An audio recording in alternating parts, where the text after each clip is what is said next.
এই ওই যে কমা মানে জি স্যার। সাবজেক্ট কি দুর্বল হয়েছে এই জি স্যার।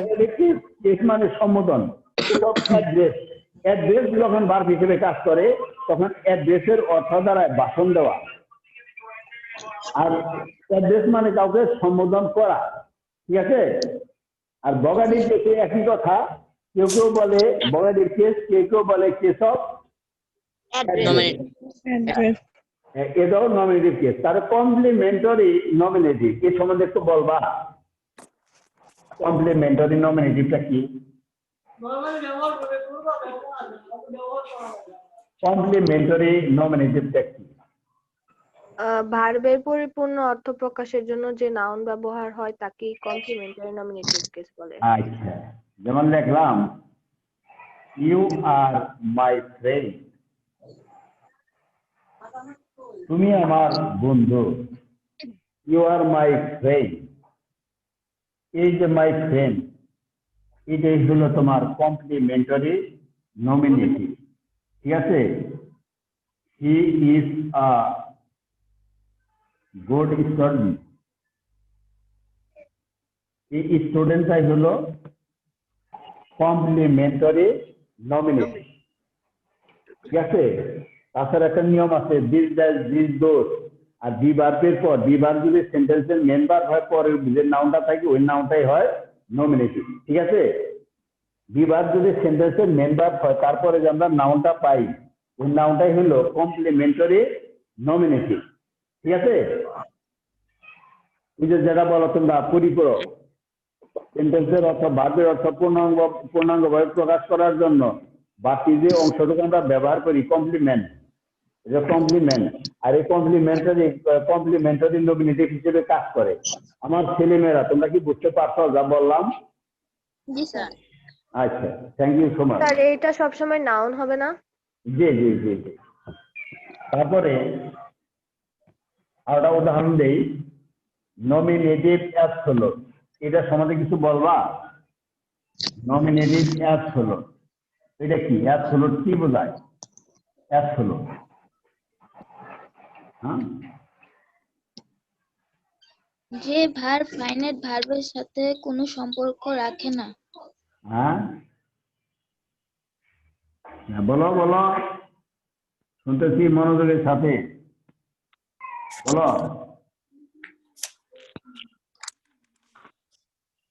আমার প্রাণ প্রিয় ছেলে মেয়েরা বলতে সব হচ্ছে তো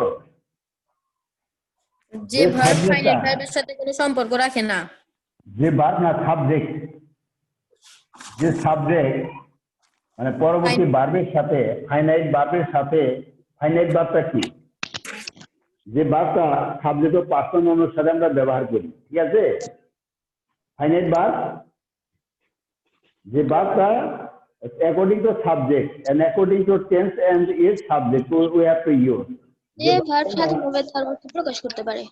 হ্যাঁ হ্যাঁ হ্যাঁ তাহলে দেখো যেটা নমিনেটিভ অ্যাবসোলুট অ্যাবসোলুট শব্দের অর্থ হলো নিঃসঙ্গ মানে কোন প্রকার এই অংশটা যেমন যে সাবজেক্টটা যে কোন প্রকার ফাইনাইট ভার্বের সাথে সম্পর্ক রাখবে না সম্পর্ক যদি রাখে যেমন যদি বলি he goes to school he goes to school এখানে গোজ ব্যবহার করলাম কেন বলো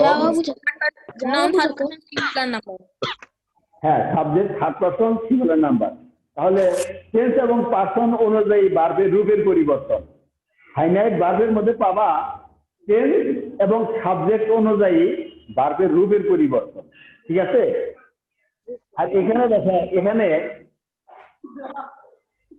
সাবজেক্টের পরেই ভার্বের সাথে আইএনজি আমার মনে হয় 12টা টেন্সের মধ্যে কোথাও নাই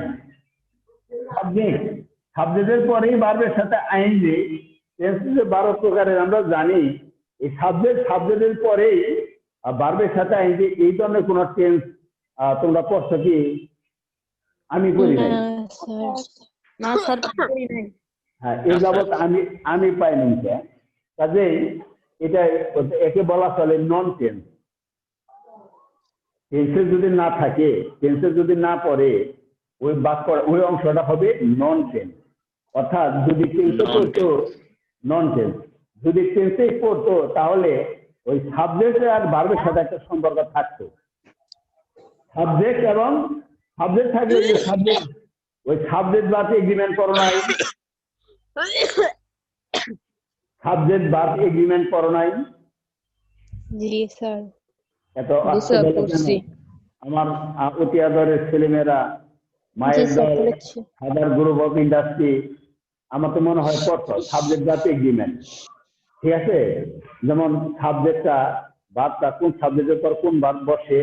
আর এই ক্ষেত্রে দেখো, যেমন হি গোস টু স্কুল বললা যে হির কারণে গোস হলো, এখানে সাবজেক্ট দ্য গেম হলো সেন্টেন্সের সাবজেক্ট। এখন যদি বলি দ্য গেম ইজ ওভার, খেলা শেষ, উই রিটার্ন হোম, আমরা বাড়ি ফিরে যাই। ঠিক আছে, তাহলে দ্য গেম ইজ ওভার, এই ইজটা the game third person singular number, এই জন্য তারপরে ভার্ব ছিল ইজ। ঠিক আছে, আর যদি বলতাম the game was over, we return home, খেলা শেষ হলো, আমরা বাড়ি ফিরে এলাম। ঠিক আছে, একটা টেন্স, দুইটা টেন্সে পড়ে গেল। আবার এখানে লিখছি দ্য গেম বিং ওভার, এর অর্থ দাঁড়ালো খেলা শেষ হওয়ায় উই রিটার্ন হোম, আমরা বাড়ি ফিরে আসি। এখন এই হলো গেমটা সেন্টেন্সের সাবজেক্ট, আর বিংটা হলো ভার্ব। জানাই তো ভি এখানে ছিল বিং, সাবজেক্টের পরে ভার্বের সাথে আইএনজি। এই ধরনের টেন্স তোমরা পড়ছো কিনা জানি না, পড়লেও পাবা না, না পড়লেও পাবা না। আরেকটা সেন্টেন্স লিখে আমি in order to make you understand, তোমাদের বোঝানোর জন্য। এখন আমি বললাম the tea is very hot, তা খুব গরম। গরম গরম হওয়াটাই স্বাভাবিক। আই ক্যান ড্রিঙ্ক ইট, আমি এটা পান করতে পারি না। তার মানে আমি তো নতুন নতুন চা খাই, তো অতটুকু অভ্যাস আমার নেই, তার নতুন নতুন চা পান করি, এই জন্যই। এখন দেখো the tea is very hot, তা গরম, আই ক্যান ড্রিঙ্ক ইট, আমি এটা পান করতে পারি না। এখানে টির পরে ইজ বসাইছি না? হ্যাঁ, বসছে তো নাকি? জি স্যার। কথা রিপিট আসছে। রিপিট সাধারণ স্যার, রিপিট গুলো আসতে আসছে।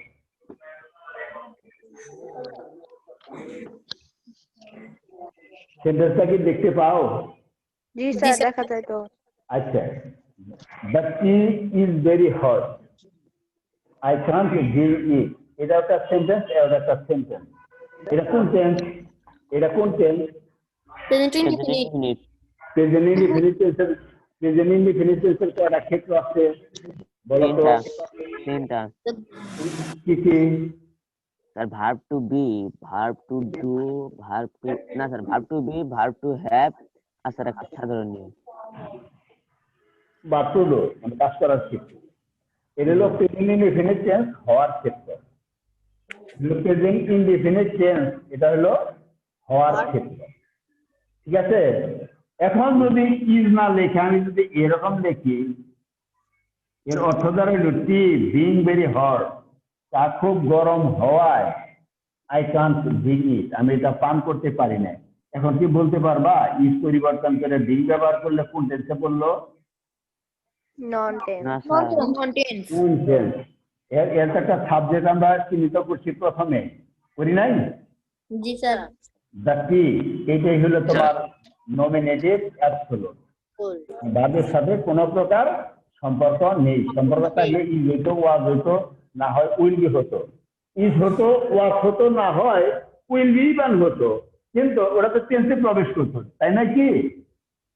কিন্তু এখানে বিং ব্যবহার করলাম, subject plus verb plus ING, ও 12 প্রকার টেন্সের মধ্যে কোনোটাই পড়ে নাই, মানে অর্থাৎ সাবজেক্টের সাথে ভার্বের কোনো সম্পর্ক নাই, এই জন্য কোনো টেন্স নাই। যে টেন্স থাকলে তার একটা সম্পর্ক থাকতো, আর টেন্স নাই বিধায় সম্পর্ক নাই। এই সাবজেক্টটাই হলো নমিনেটিভ অ্যাবসলিউট। কি বুঝতে পারছো নমিনেটিভ অ্যাবসলিউটটা কি? জি জি স্যার। স্যার। আর একটা উদাহরণ দিই। Then sir. Okay sir.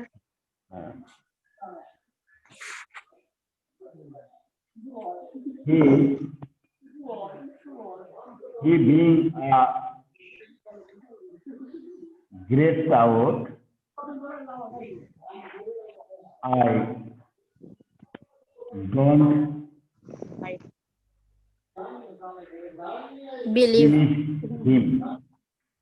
সে বড় টাউট হওয়ায় আমি তাকে বিশ্বাস করি না। ঠিক আছে, এ হলো সাবজেক্ট, এটা তো একটা সাবজেক্ট। হি নমিনেটিভ কেস তো, জি স্যার। নমিনেটিভ কেস, কিন্তু এখানে ভার্বের সাথে কোনো সম্পর্ক নাই। সাবজেক্টের পরেই কখনো ভার্বের সাথে আইনজি যোগ হয় না, কাজেই সম্পর্কবিহীন, সম্পর্ক নাই। যদি বা ওয়াজ থাকতো বা উইল বি থাকতো তাহলে একটা টেন্সে প্রবেশ করতো, যে কোনো একটা টেন্সে, তখন সেন্টেন্স একটার সাথে আরেকটা একটা সম্পর্কের সৃষ্টি হতো। ঠিক আছে, এখানে জি, স্যার। সাবজেক্টের সাথে ভার্বের সম্পর্ক নাই, কিন্তু এটা তো এর আকারটা তো নমিনেটিভ কেসের আকারে নাকি। হি হিম হিজ, হি হিম হিজ, তাহলে এই এই হিলে হলো নমিনেটিভ অ্যাস হলো। ক্লিয়ার? Absolute. জি স্যার। কি বুঝতে পারছো? কি বুঝতে জি, স্যার। পারছো? জি স্যার। জি স্যার। জি স্যার। আমি আসলে ক্লাসটা তো শেষে দিতে পারবো না, কি করি? কমপ্লিমেন্টারি নমিনেটিভ কেসটা একটু বুঝাইয়া দেন। কমপ্লিমেন্টারি নমিনেটিভ, কমপ্লিমেন্টই আছে। কমপ্লিমেন্ট, যেটা আগে না বললা কমপ্লিমেন্ট, হ্যাঁ, যেটা বাক্যের অর্থ প্রকাশ করতে সহায়ক, যে শব্দ বা শব্দ সমাসটি সেন্টেন্সের পূর্ণ অর্থ প্রকাশ করতে সহায়ক, তাকেই বলে কমপ্লিমেন্টারি, তাকে বলে কমপ্লিমেন্ট। আর ওইটা শেষের নাউন থাকলে ওটা হলো complementary nominative. She is a good girl, এখানে শিরা হলো প্রোনাউন আর গার্লটা হলো নাউন, তাই নাকি? জি স্যার। এখন যদি বলি শি ইজ আ গুড, তাহলে সে কি ভালো ছাত্রী, ভালো মেয়ে নাকি, না অন্য কিছু প্রকাশ করতে চাই আমি? তাহলে এইটুকুর দ্বারা সম্পূর্ণ অর্থ প্রকাশ পায় না। আর যখন দেখছি she is a good girl, সে একজন ভালো মেয়ে, ভালো ছাত্রী, এরকম যদি প্রকাশ পায়, তাহলে এটা হলো নাউন আর সেটা হলো প্রোনাউন। গার্ল না লিখলে এই বাক্যের অর্থটা পরিপূর্ণভাবে প্রকাশ পায় না। আর এর নামই হইল কমপ্লিমেন্ট। আর এখানে প্রথমে পাবো আমরা, যে কোনো সেন্টেন্সের প্রথমে পাই নাউন আর পরে পাইল প্রোনাউন। প্রোনাউন, প্রোনাউন মানে পূর্বের নাউনকে বোঝায়। ঠিক আছে, প্রোনাউন মানে পূর্বের নাউন, আগের নাউন। কিন্তু এখানে নাউনটা বসেছিল পরে আর প্রোনাউনটা বসে প্রথমে। এখন এই গার্ল না লিখলে গুড পর্যন্ত, গুড বা ব্যাড এই পর্যন্ত যদি আমি সীমাবদ্ধ রাখি, তাহলে পূর্ণাঙ্গ অর্থটা প্রকাশ পেল না। এই পূর্ণাঙ্গ অর্থ প্রকাশ করতে গেলে এই ওয়ার্ডটার প্রয়োজন, এই নাউনটার প্রয়োজন। আর এই নাউনটাকে বলে কমপ্লিমেন্ট। আর এই বি ভার্বের পরে যদি কোনো নাউন থাকে, বি ভার্ব যদি সেন্টেন্সের মেন ভার্ব হয়, ওইটা ওইটা তোমার ওইটা হয় নমিনেটিভ কেস, এটা বলে কমপ্লিমেন্টারি নমিনেটিভ। এই কমপ্লিমেন্টটাই কমপ্লিমেন্টারি নমিনেটিভ হিসেবে আসছে। ক্লিয়ার? জি স্যার। এখন আর হচ্ছে কেস ইন অ্যাপোজিশন। অ্যাপোজিশন সম্বন্ধে কি বুঝো? কেস ইন অ্যাপোজিশন এই সম্বন্ধে কি বুঝো? মানে কারো নাউন যখন একসাথে বসে যখন একই ব্যক্তি বস্তুর নাম প্রকাশ করে, তখন তাকে এই দ্বিতীয়টিকে প্রথমটি কেস ইন অ্যাপোজিশন বলে।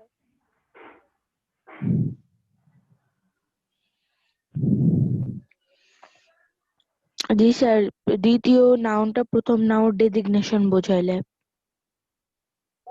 Ghana capital of Bangladesh is old city.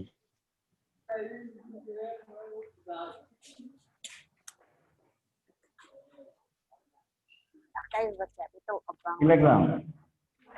Ghana Dhaka, capital. the capital of Bangladesh is on the Buiganga. Dhaka, the capital of Bangladesh is on the Buiganga.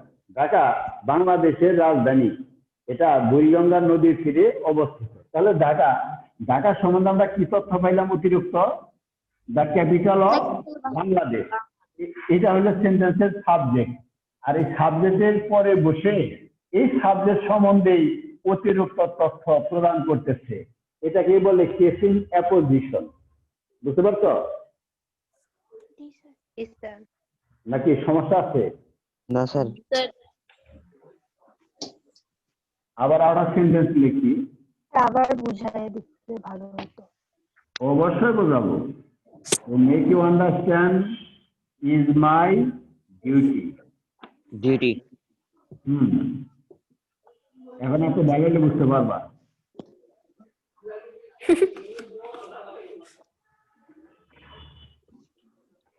Shahid cadet academy.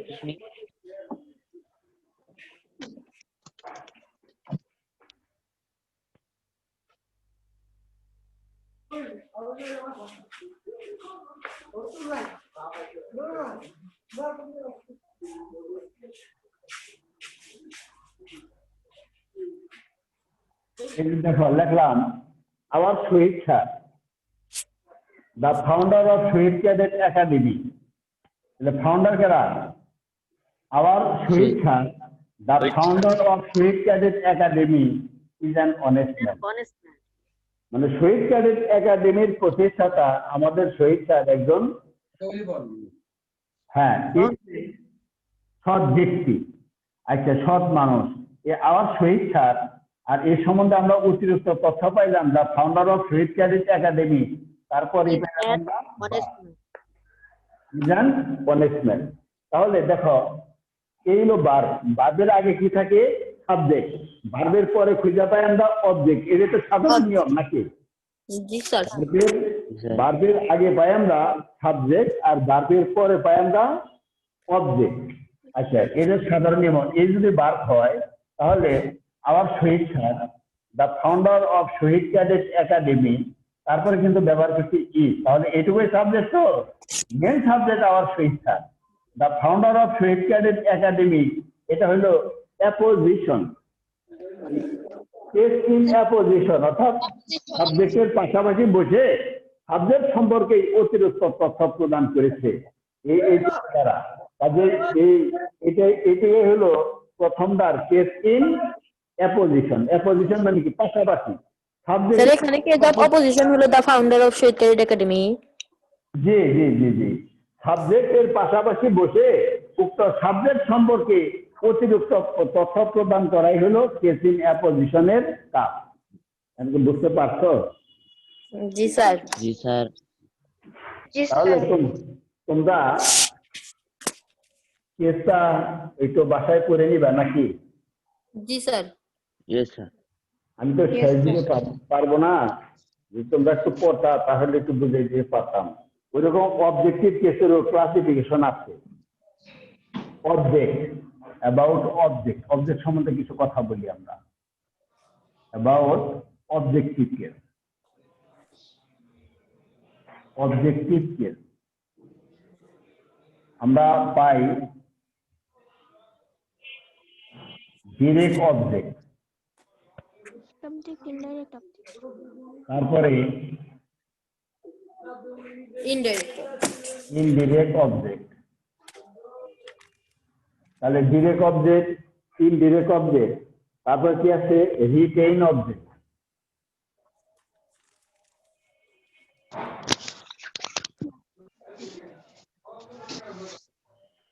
আর বিষয়টার নাম তোমরা বলো তো দেখি। এরকম আছে না? ফ্যাক্টরিটিভ অবজেক্ট, কগনিটিভ অবজেক্ট, এরকম জানো না? জি স্যার। স্যার।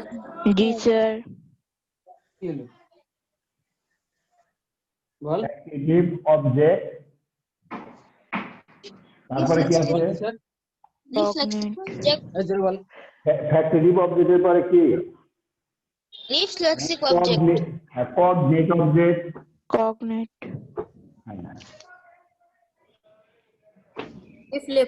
Reflexive object. তারপরে রিফ্লেক্সিভ অবজেক্ট। স্যার এটা কি কগনেট লেখছেন? COGNATE, cognate. Quasi passive object.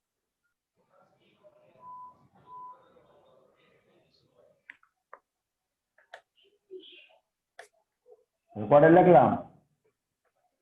কটা লিখলাম? 6টা। হ্যাঁ, তাহলে adverbial object.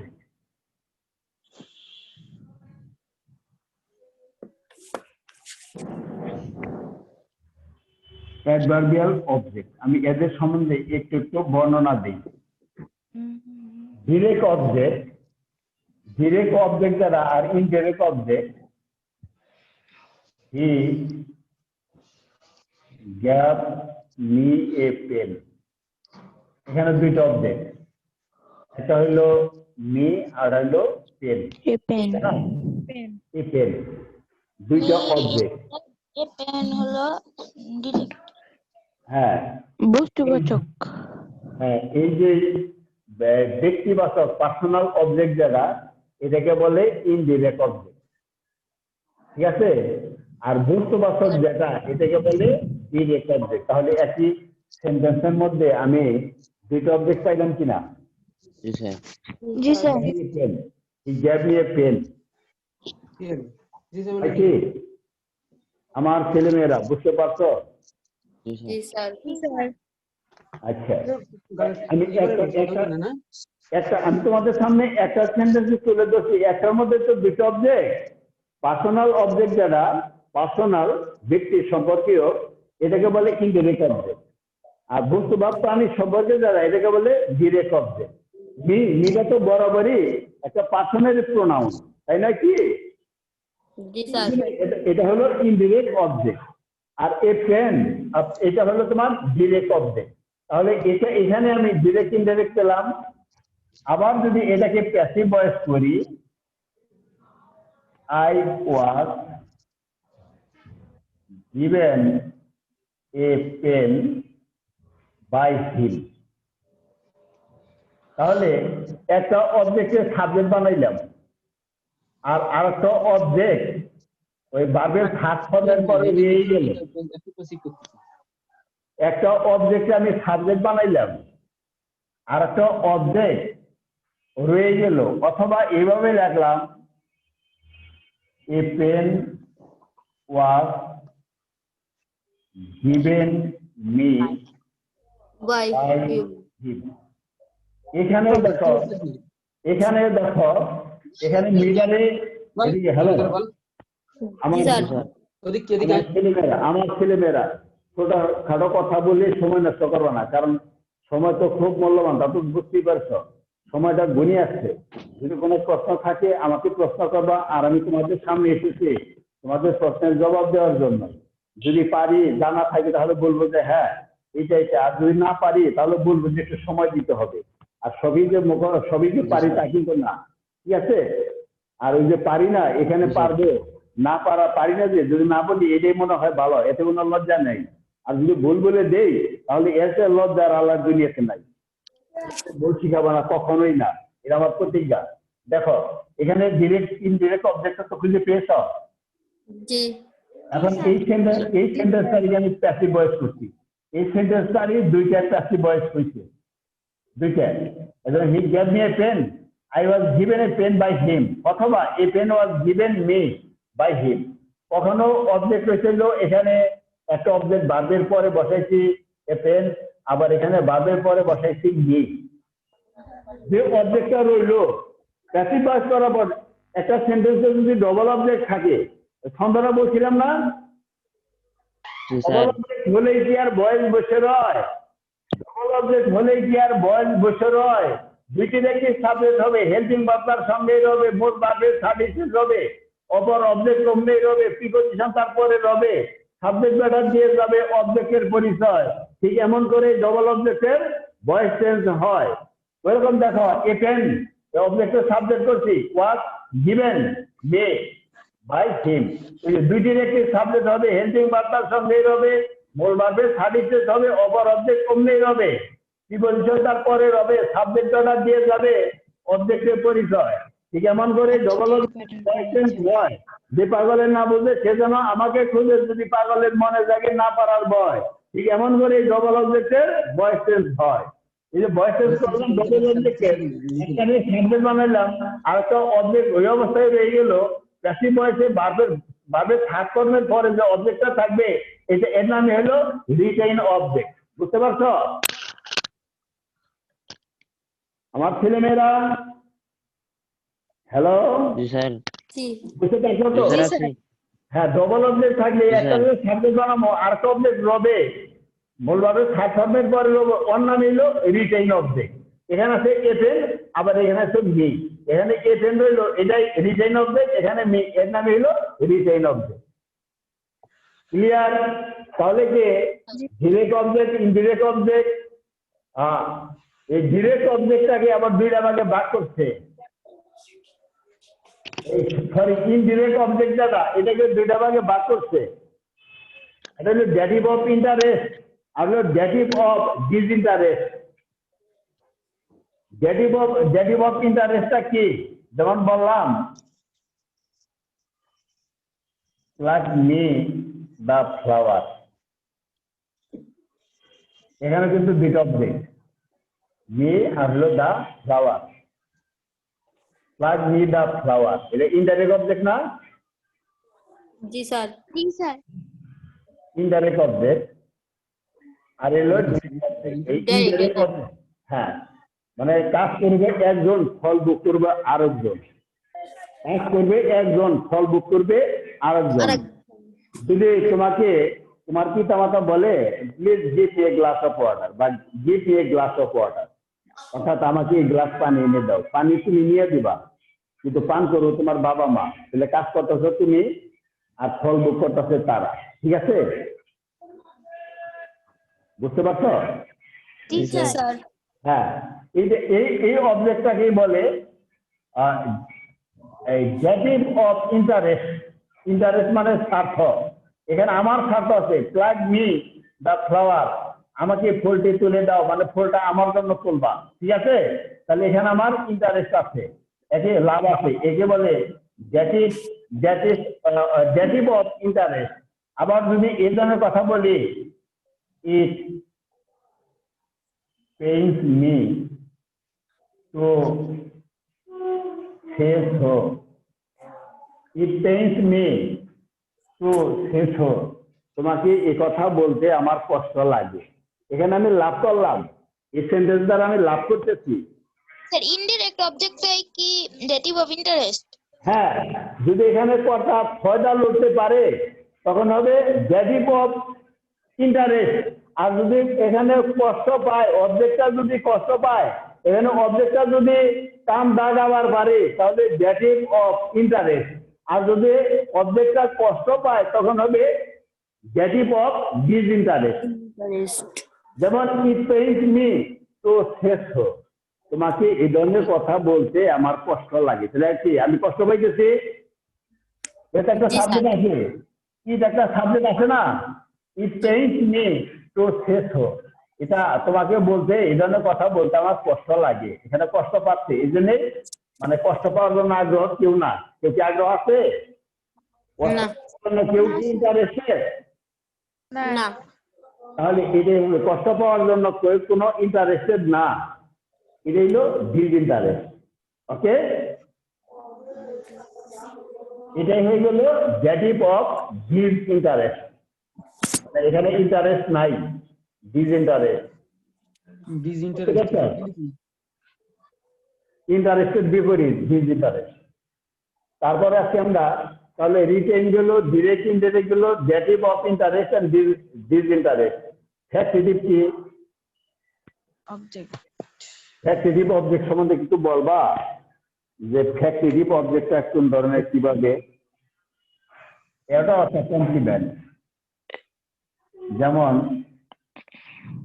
we made him captain. একটা কথা জিজ্ঞেস করে যে স্যার ভয়েস চেঞ্জের কবিতা একটু বলেন, লিখে নেই।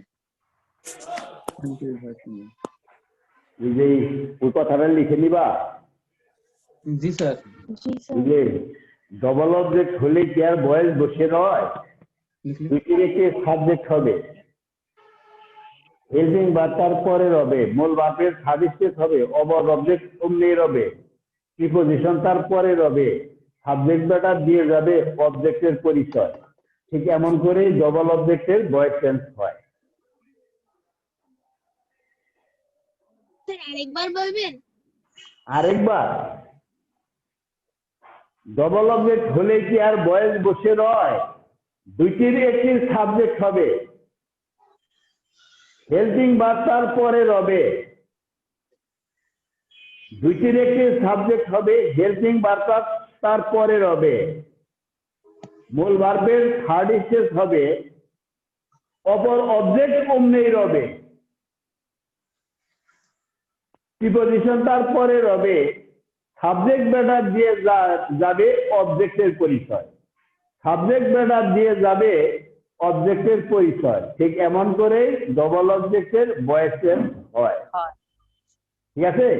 আর ওখানে নেই বলছি, আর ওখানে নেই বলছি দুইটির একটি সাবজেক্ট হবে হেল্পিং ভার্ব, তারপরে রবে মূল ভার্বের থার্ড স্টেজ হবে অপর অবজেক্ট অমনি রবে, প্রিপজিশন তারপরে রবে, সাবজেক্ট ম্যাটার দিয়ে যাবে অবজেক্টের পরিচয়। ঠিক এমন করেই ডবল অবজেক্টের ভয়েস চেঞ্জ হয়। যে পাগলের না বুঝে সেজন্য আমাকে খুঁজে, যদি পাগলের মনে জাগে না পারার ভয়। ঠিক এমন করেই ডবল অবজেক্টের ভয়েস চেঞ্জ হয়। আচ্ছা দেখো, এখানে ওই যে বলছিলাম কমপ্লিমেন্ট পরিপূরক, উই মেড হিম ক্যাপ্টেন। এখন এখানে একটা অবজেক্ট আছে, উই মেড হিম, আমরা তাকে বানাইলাম। কি বানাইলাম? চোর বানাইলাম, বদদেশ বানাইলাম, চেয়ারম্যান বানাইলাম, না ক্যাপ্টেন বানাইলাম? হ্যাঁ। এখন যদি বলি we try, we is right, এখানে সম্পূর্ণভাবে মনের ভাব প্রকাশ পাইলো কিনা? পাইছে? জি স্যার পাইছি। কিন্তু এখানে অবজেক্ট পর্যন্ত লিখলেই সম্পূর্ণভাবে মনের ভাব প্রকাশ পায় না, বাড়তে আরো কিছু ওয়ার্ড বা মানে শব্দ বা শব্দ সমষ্টির প্রয়োজন হয়। এটাকেই বলে তোমার ফ্যাক্টেটিভ অবজেক্ট। এই যে ফ্যাক্ট, এটা ধরো সেন্টেন্সের অর্থ প্রকাশ পাবে না। এখানে দুইটা অবজেক্ট, এই একটা অবজেক্ট, এই একটা অবজেক্ট, এগুলো ফ্যাক্টেটিভ অবজেক্ট, এগুলো factitive object. Clear? We made him captain. আর এই ইলেক্ট, সিলেক্ট, নেম, কল, হ্যাঁ হ্যাঁ, ওই এরা কোন সময় আছে? এরা সাধারণত ফ্যাক্টেটিভ অবজেক্টটা আছে elect, select, elect, nominate, call, nominate, elect, তারপর আছে নেম ইত্যাদি, এরকম হয়তো আছে। এদের পরে যে অবজেক্টটা পাবো আমরা, ওটি হবে ফ্যাক্টেটিভ অবজেক্ট। তাহলে কোঅর্ডিনেট অবজেক্ট। আগেকার সময় কেউ যদি মানে এক জাতীয় টোড়া ছিল, টোড়া বলতে তুমি যদি কালো কালো ধরনের পোশাক বানাও, তৈরি করো, তারপরে টোড়াটা থাকতো সাদা। বুঝতে পারছো? আমার ছেলে মেয়েরা, জি স্যার, হ্যাঁ, হয়তো পূর্বপুরুষ যারা আছে তাদের কাছে জিজ্ঞেস করো যে যে ধরনের কাপড় যে রঙেরই থাক, টোড়াটা থাকতো সাদা, হোয়াইট। কি সাদা থাকতো? হ্যাঁ, মানে ওই যে সুতাটা দর্জিরা সেলাই করে দেয়, ও কাপড় তৈরি করে, যে তুমি ই করলা, কাটিং মাস্টার কাটবে, তারপর ওটা তৈরি করবে, টোড়া সুতা লাগবে না, ওই টোড়াটা ছিল সাদা। আর এখন যে রঙেরই কাপড়, ঠিক টোড়াটা ওই রঙেরই, আধুনিকতার ছোঁয়া। বুঝতে পারছো? জি স্যার। এই যা বলারটা তো বুঝতে পারছো? জি স্যার। কি বলছি বলো, বলো বলো, কি খালি বিচার বিচার করো কে? বলো। স্যার আপনি এটাই বুঝাইতে চাইছেন যে এই বিভিন্ন আগেকার মানুষ হচ্ছে বিভিন্ন জিনিস বিভিন্ন রঙের কিন্তু সেগুলো একই সুতা দিয়ে বা একই জিনিস দিয়ে সেগুলো হচ্ছে সেলাই তৈরি করতো। করা কিন্তু হতো। এখনকার মানুষ, জি স্যার, এখনকার মানুষ বিভিন্ন রঙের কাপড় কেনে, মানে বিভিন্ন রঙের জিনিস কেনে এবং সেই রং দিয়ে কাপড়ের সাথে ম্যাচিং করে, ওই কাপড়ের সাথে ম্যাচিং করে ওই ধরনের টোড়া দিয়ে তৈরি করে পোশাক। জি স্যার, জি স্যার। বুঝতে পারছো তো? এরকম কোঅর্ডিনেট যেরকম বার সেরকম অবজেক্ট, যে ধরনের বার সেই ধরনের অবজেক্ট। এই যে রঙের কাপড় ওই রঙের টোঠা, যে রঙের কাপড় ওই রঙের টোঠা। হি লেফট সাউন্ড স্লিপ, সে সুন্দর ঘুমায়। স্লিপ মানে কি? ঘুমানো। আর সাউন্ড স্লিপ অর্থাৎ ঘুম। ঠিক আছে? ওই র্যান এ রেস, রান অর্থ কি? দৌড়ানো। রেস অর্থ কি? দৌড়ানো। রেস অর্থ হলো দৌড়ের পাল্লা। Run, race. Slip, slip, sound slip. তাহলে যে ধরনের ভাব ঠিক ওই ধরনের অবজেক্ট আমরা খুঁজে পাচ্ছি কিনা? জি স্যার। দে ফট FOUGHT যে ফর এ ফাইট, তাহলে ফাইট অর্থ হলো যুদ্ধ করা, ফাইটের পার্ট হলো ফট, ফট ফাইট, যে রঙের যে রঙের কাপড় সেই রঙের চোটা, কি বুঝতে পারছো? জি স্যার। আচ্ছা, thank you so much.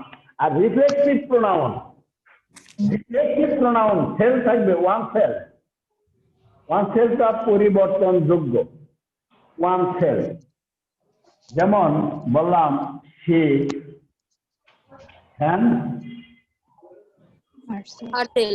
himself, he killed himself, এই যে সেলফ এটা হলো রিফ্লেক্সিভ প্রোনাউন। আর এটা যদি বাদ হয় আর এই বাদের পরে যেটা থাকবে এটা হলো রিফ্লেক্সিভ প্রোনাউন। এই রিফ্লেক্সিভ প্রোনাউনের কারণেই এই বাদটার নাম হলো রিফ্লেক্সিভ বাদ। ঠিক আছে? জি স্যার। এই কগনেট অবজেক্ট পাওয়ার কারণেই যে বাদটা পাইলাম ওর নাম হলো কগনেট বাদ। আর যে অবজেক্টটা পাইলাম ফ্যাক্টিটিভের যে অবজেক্টটা পাইলাম ওই অবজেক্টের কারণেই বলবো ফ্যাক্টিটিভ বাদ। ওকে, তাহলে বাদের ক্লাসিফিকেশনটা আমাদের কিছু দায়িত্ব গেল। তাহলে রিফ্লেক্সিভ অবজেক্ট কি খুঁজে পেয়েছো? জি স্যার। আচ্ছা, এখন হলো adverbial object. Adverbial object, adverbial object সম্বন্ধে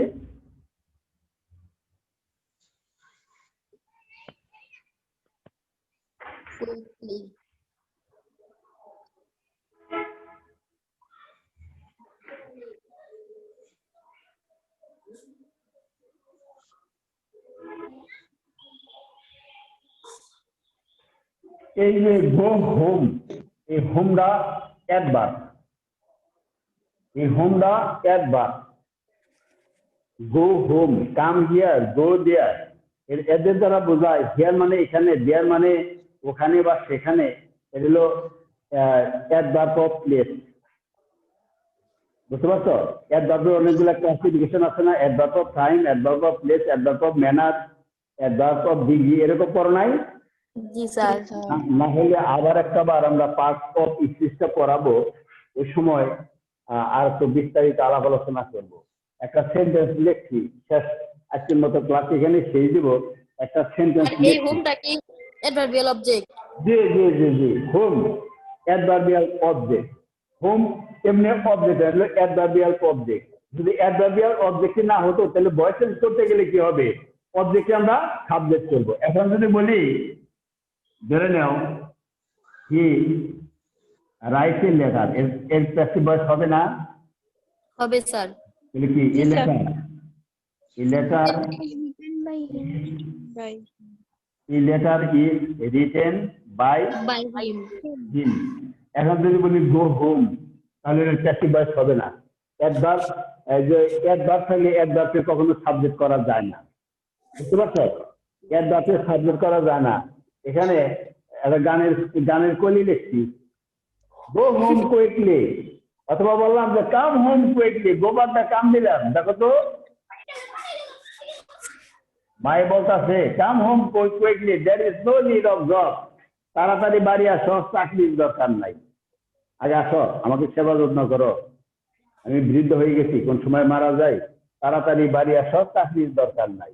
এই যে কাম হোম কুইকলি, বললাম গো হোম কুইকলি, এই হোমটাই হলো অ্যাডভার্বিয়াল অবজেক্ট। অবজেক্ট। ঠিক আছে? তাহলে আমার আলোচনাটা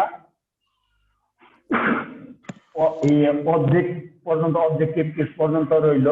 কালকে একটা ক্লাস আছে আমার, ওই ক্লাসটায় পজিটিভ কেস সম্বন্ধে বলবো। কালকে কি সকালে? হ্যাঁ, সকালে আমি একটা ক্লাস নিব, সপ্তাহের ক্লাস। ওইখানে কেসটা যারা তোমাদের মতো লাইভে নাই ওদের কেস সম্বন্ধে কিছুটা আলাপ আলোচনা করে আমি পজিটিভ কেসটা কালকে বুঝিয়ে দেবো। ঠিক আছে? জি তাহলে স্যার। এ পর্যন্ত ভালো থেকো, সবার জন্য দোয়া রইল। আসসালামু আলাইকুম। আসসালামু আলাইকুম স্যার। আসসালামু আলাইকুম। বাবা মার কথা শুনবা। ওকে জি স্যার। জি, আল্লাহ হাফেজ, ভালো থেকো। রাজধানী পূর্ব পাশে রাজধানী।